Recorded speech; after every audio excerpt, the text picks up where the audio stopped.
Mes amis, quoique la technologie est tellement avancée, vous le savez, mais il y a encore une grande partie du monde qui reste encore illettrée. Il y a beaucoup de gens dans ce monde qui ne savent pas nécessairement lire ou écrire. Mais ces personnes comprennent, parlent leur langue ou parlent les langues qui sont autour d'elles.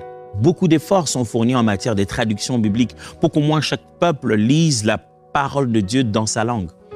Mais même si on pourrait avoir la traduction de la Bible, cela ne résout pas le problème de celui qui ne sait pas lire ni écrire.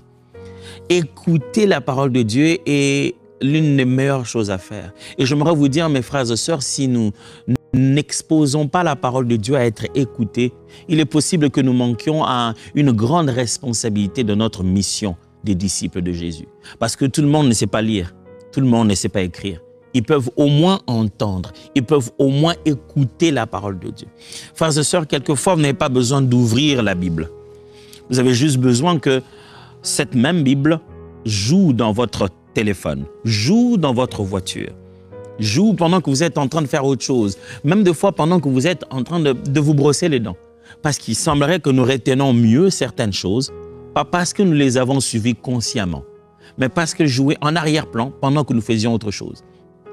Ça vous est jamais arrivé un beau jour, vous êtes avec des gens, une musique qui n'est peut-être pas chrétienne, en plus qui ne promet même pas les valeurs de la foi, que vous avez entendu quand vous étiez jeune, ou bien que vous avez, à force de l'entendre sur Internet, sur TikTok ou quoi, ça joue et boum, les paroles sortent dans votre bouche au moment où vous y attendez le moins.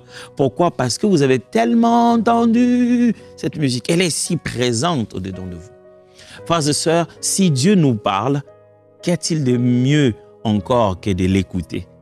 Et le fait d'écouter la parole, c'est vraiment faire une conversation avec Dieu. J'ai fait une belle expérience les années passées de trouver la Bible dans nos langues vernaculaires et de les lire avec les frères et sœurs à l'église et de mettre ces audios. La beauté de voir que Dieu parle la même langue que moi. C'est ça la beauté de la traduction de la Bible. Et lorsqu'elle est lue, on a l'impression, et bien sûr que c'est vrai, d'écouter Dieu parler la même langue que celle que je parle moi aussi. Écouter la parole de Dieu vous met vraiment dans cette réalité où Dieu vous parle et vous l'entendez.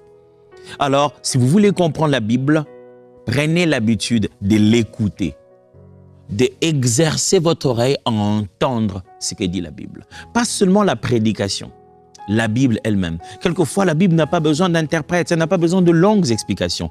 L'écouter elle-même, qu'est-ce qu'elle dit? Il y a des choses que quand vous lisez avec vos yeux, vous ne percevez pas ce que ça veut dire. Mais lorsqu'une voix lit ça pour vous, ça fait autre chose dans votre esprit. Ça ouvre votre esprit à comprendre la parole de Dieu. Sachez-le bien, mes frères et sœurs, que même à l'époque de la Bible, il y avait beaucoup d'illettrés. Très peu de peuples savaient comment lire les textes en général et plus encore les textes sacrés.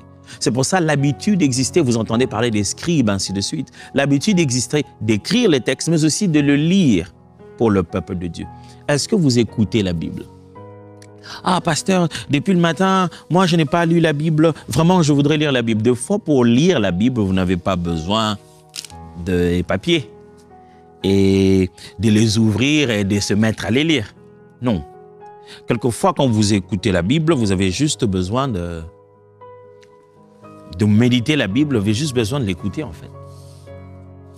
Des fois, quelqu'un d'autre peut lire pour vous. D'ailleurs, il est dit dans la tradition juive que lorsque le sacrificateur se préparait à entrer dans le Saint de Saints, ce jour-là, cette nuit-là, il ne devait pas dormir. On avait peur qu'en dormant la nuit, les sacrificateurs pêchent par ses pensées. Et comme il devait aller le jour qu'on appelait le Yom Kippour, le grand jour du pardon, il devait aller jusqu'au Saint des Saints et offrir le sacrifice au Seigneur pour le pardon du peuple. Vous vous souvenez, c'est le jour dont la Bible parle où Ézéchiel était entré jusqu'au Saint des Saints et avait un ange qui lui annonçait la naissance de Jean. Alors la tradition raconte que les sacrificateurs, les souverains sacrificateurs qui étaient qualifiés pour se rendre à ces lieux-là, à la veille de ce jour appelé le Yom Kippour, ils ne dormaient pas par peur de pécher dans leurs pensées. Et s'ils sont pécheurs, en entrant là-bas, ils n'en sortaient pas. On raconte qu'on le faisait porter aux pieds des petites clochettes pour qu'au cas où on n'entendait plus les clochettes, on savait que ce sacrificateur est mort. et qu'il fallait juste, avec les câbles qu'on mettait à leurs jambes, les tirer jusqu'à l'extérieur. Qu'est-ce qu'on faisait cette nuit-là donc? La nuit qui précédait le grand jour du pardon, où il devait se rendre au Saint des Saints. La tradition raconte qu'un lévite venait, s'asseyait à côté du sacrificateur, plusieurs s'éteignaient à côté de lui, et le sacrificateur avait l'obligation de ne pas dormir. Il devait rester éveillé, écouter la Torah qui lui est lue. On devrait lui lire la parole de Dieu à tout moment, de bout en bout, pour empêcher ses pensées d'aller ailleurs. Dans ce monde, nous sommes tellement sollicités d'une manière ou d'une autre. Il est intéressant d'écouter la parole de Dieu pour mieux la comprendre. Si vous connaissez plusieurs langues, pourquoi ne pas faire cet exercice-là? Écouter dans une langue ou une autre. Toutes les langues que vous parlez. Écoutez le même texte biblique, mais dans deux langues différentes. Ça va donner encore une meilleure vue de la parole de Dieu.